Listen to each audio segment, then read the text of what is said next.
What's going on, fam? Ryan the Mighty Quinn here, the cornerman _ MMA.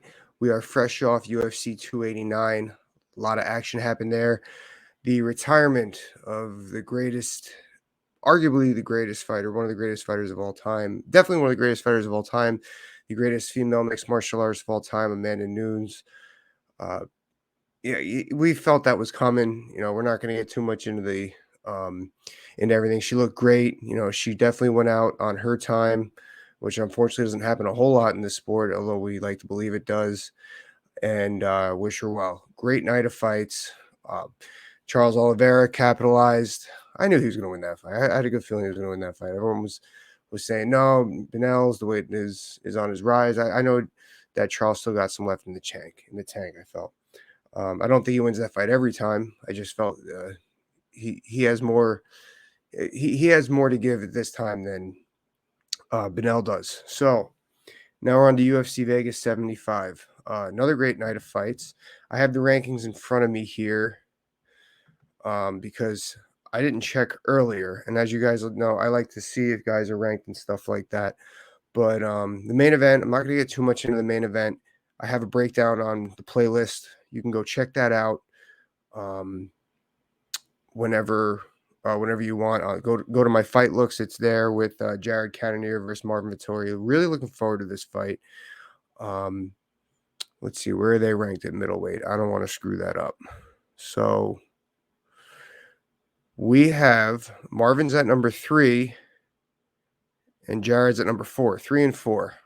Wow, top 5. I love when the fight nights do this.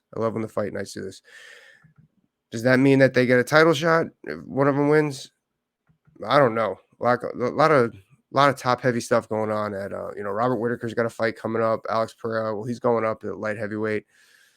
Maybe if somebody wins devastatingly and if Robert Whitaker loses, I think that's how a title fight happens between one of these two.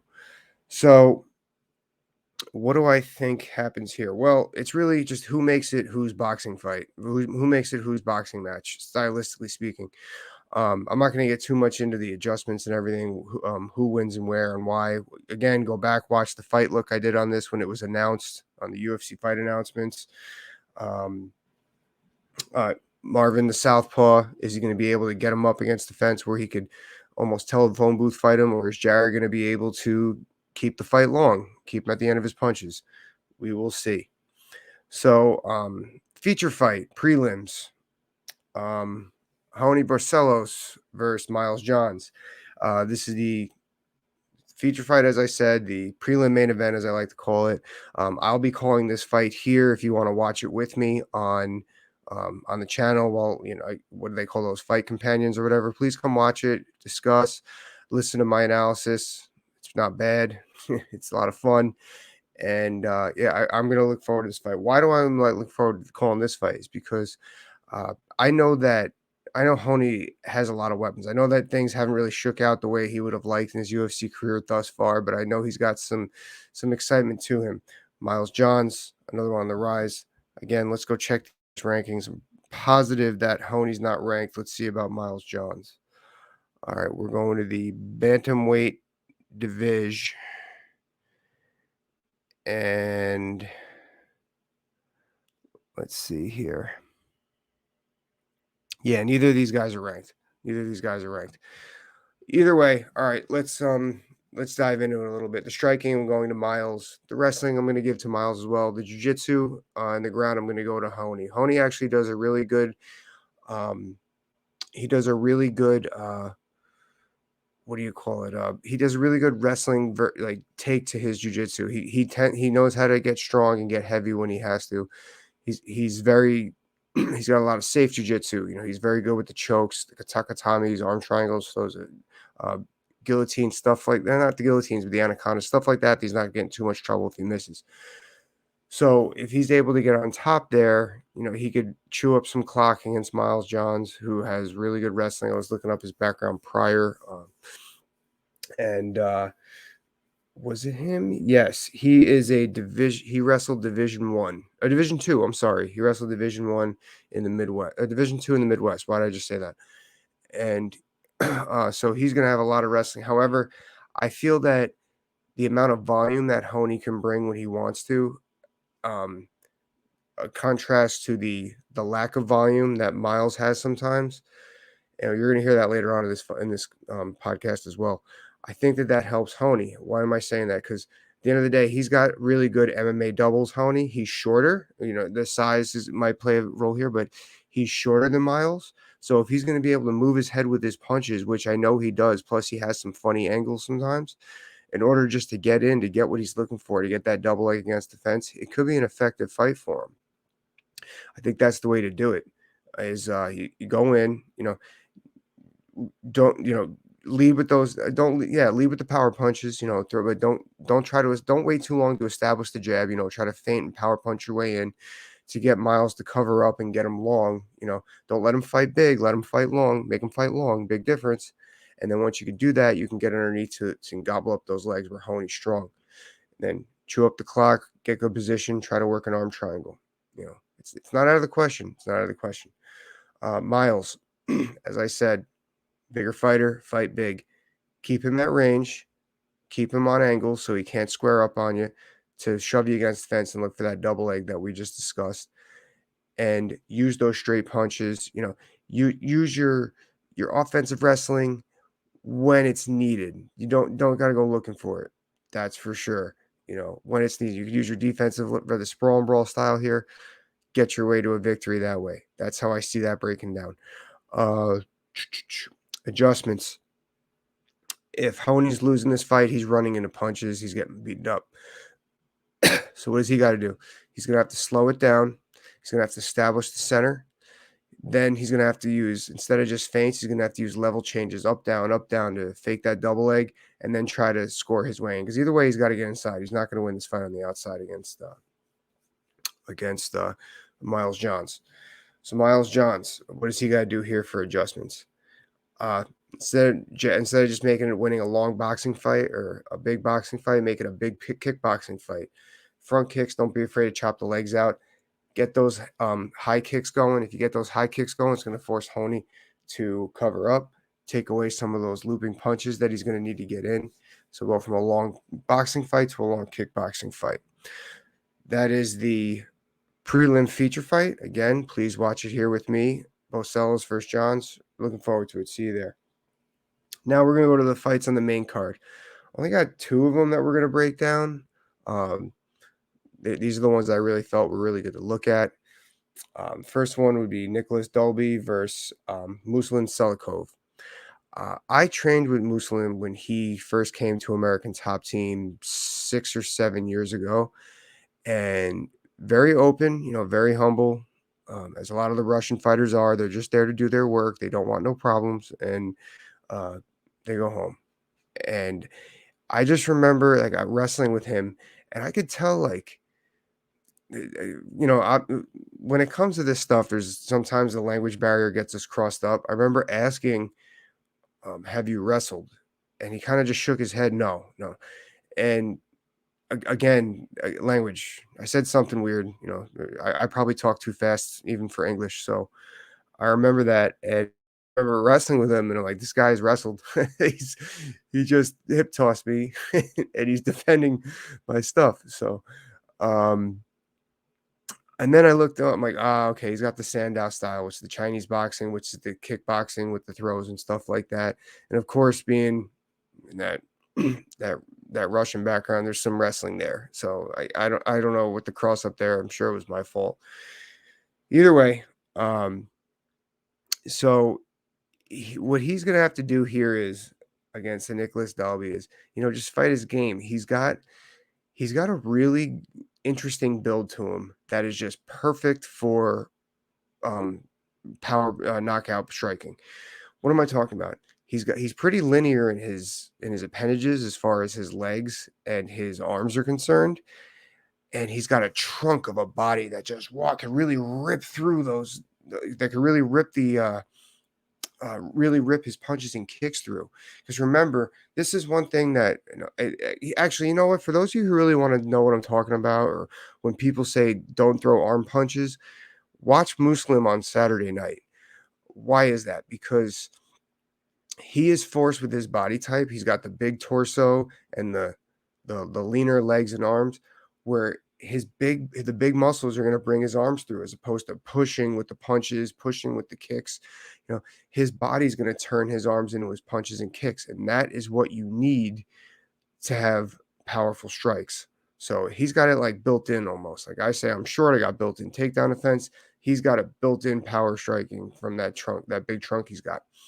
So anyway, that's what he's got to do against the left side heavy Dalby. What do I mean by that? So he can totally just make it that Sanjiao or Chinese boxing. I forgot what the Sandow. I'm pretty sure it's Sandow or Chinese boxing. I forgot how to pronounce the other one. So what he's got to do there is just set up, establish the center. He doesn't got to rush into anything, and just make it his striking game. Don't let Dalby get comfortable. And if something he doesn't like what he feels, he can go to those body locks. He's got a real tight waist, and he can go for a takedown, chew up clock against the fence. He should also do that because that's something that Dalby's going to look for. So that's all he's got to do. Just go and do his thing. Just use that kickboxing that he possesses. Those power strikes are going to be there, and just don't get greedy. But he's got to do establishing the center. He cannot chase down a Nicolas Dalby. Why is that? Let's go into it right now. First, I noticed, I really wonder if Nicolas is left-handed. I was watching his fights. He's very left side heavy, which is not uncommon. However, just hooks, jabs, left high kicks. Then he turns southpaw to throw more power from the left side. So even though he'll start off on the right side, he's very left side heavy. Now, that being said, if Muslim doesn't try to establish the center, he starts running into him. He's going to do that. Nicolas Dalby is going to do that switch and then throw a left high kick, plain and simple. I think if I'm Dalby, I'm going to try to establish that jab heavy like he usually does. Jab heavy, straight right to the body. Jab heavy, straight right to the body. What does that do? If he's throwing straight rights to the body, that is going to square up, as I say prior, put Muslim on his heels, take some power away from what he's looking for. And then he could get Muslim to bait him in like the Matador to try to get him to come forward to get through that. When he does that, then he can turn that left side and throw those big left hands, big left kicks that he likes. Maybe do some serious scoring on Dalby. Now, on Muslim. Now, Dalby also goes body locks to a trip. I don't think he's going to be able to do that against Muslim here. Muslim's just too good in that position. However, that being said, that could be his built-in adjustment. Okay. If he's not able to score with the left striking, the power striking, like I just mentioned, he could try to work in, try to catch Muslim coming in, or get Muslim when he's stuck in the center, trying to establish the center, and then throw punches to that body lock and get Muslim against the fence. That's one thing that Muslim is okay at. I think he's got better wrestling off the fence, but if he gets held up against the fence, he can get some clock chewed on him, and then Nicolas Dalby could score, go to work there, back up, and then use that telephone booth striking. That is what I'm doing if I'm adjusting, if I'm Nicolas. Now, if I'm Muslim, how am I losing this fight? If I'm Muslim, I'm running into stuff, plain and simple. So all I'm going to do if I'm Muslim, don't change your swing. Just instead of running into stuff or getting trapped into stuff, use a little bit more lateral footwork to cut Dalby off, to make him face on you, and to start, I don't think he's really going to paint himself into a corner, but Muslim uses that lateral footwork. He's going to force Dalby to try to get more calculative. He's going to catch him in his feet, and then he's going to be able to land some bombs. So just take a step back, or take a step sideways, rather, to go forward. All right. Co-main event. Arman Tsarukyan versus Joaqim Silva. I saw Arman a week ago at ATT. He looked good. He doesn't look flushed out. He looks like he's ready to fight.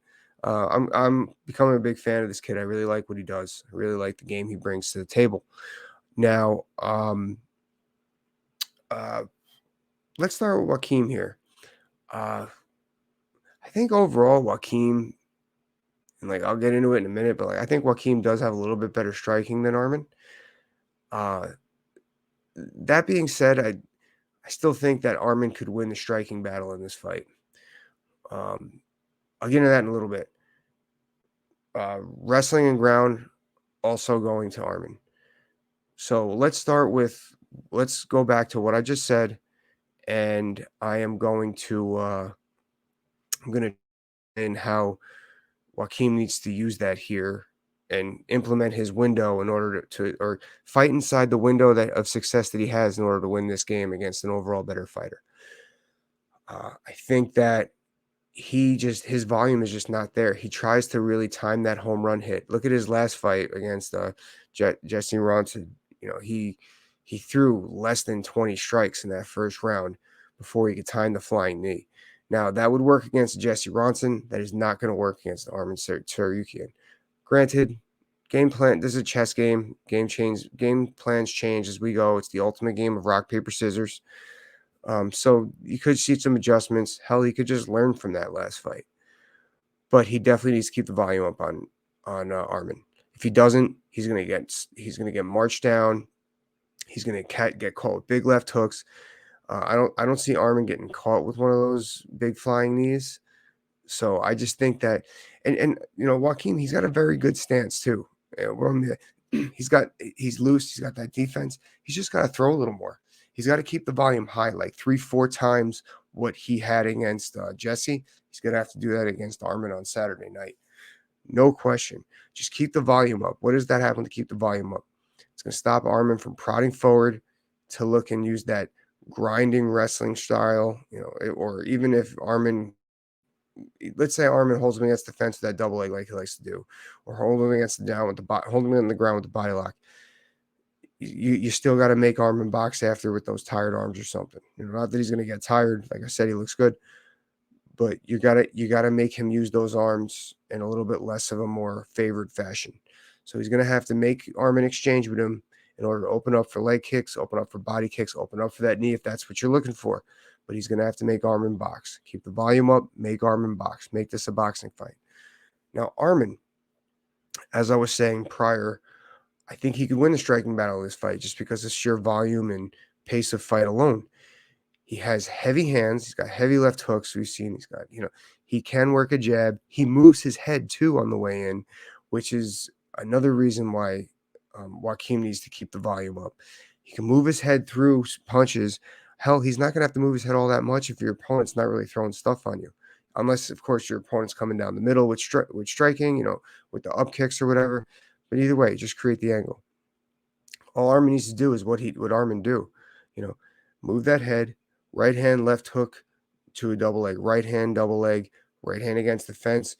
Gruel, I think he's going to be stronger than Joaqim there. He could just win the decision against the fence or take him to the ground and pound him out till it opens up submission or TKO. I think that's how Arman just wins this fight. Just do what he does. Just make sure that head's moving. If Arman's moving his head, he's winning the fight. Plain and simple. Once if I see good head movement early, that's it. I know the fight's over. I'm putting all the money right. I'm gonna wait till round one to try to get some time in my favor, some line in my favor with Arman and get him moving his head. So, I forgot to look up the rankings in this one, as I said I was going to do. And I know they're both ranked high, so let's see. Oh, yeah, Arman is number 8, and Joaqim is unranked. Oh, that's interesting. I didn't think he'd be unranked. Okay, so Joaqim, adjustments for Joaqim. If he's losing this fight, he's getting steamrolled. If he's the volume that I need out of him is not working, so he's going to need to start implementing those kicks. Low kicks, no body kicks. Low kicks and high kicks. Low kicks, high kicks, front kicks. And a lot of them. A lot of combinations. 1-2 low kick, 1-2 high kick, 1-2 front kick. Do stuff not only to do damage, or not necessarily, we're going to switch that order. I want to see 1-2 front kick or 2-1 front kick, 2-1 high kick, 2-1-2 high kick.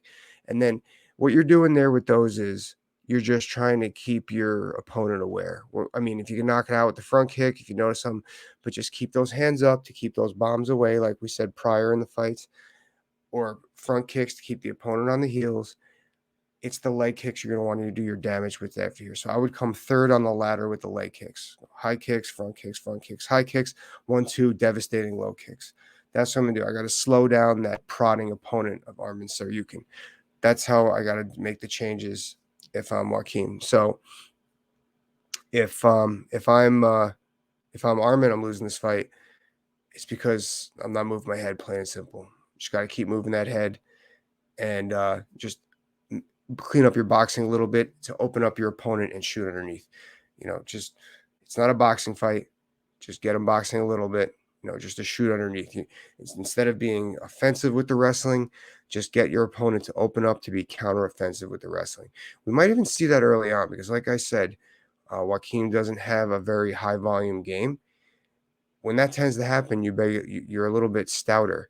So you may see a takedown or two defended early, and Arman may be forced to box to open up his opponent and shoot underneath to either Joaqim's going to cover up and he's going to be able to shoot underneath, or Joaqim's going to throw punches and Arman's going to shoot right underneath that way, counteroffensive.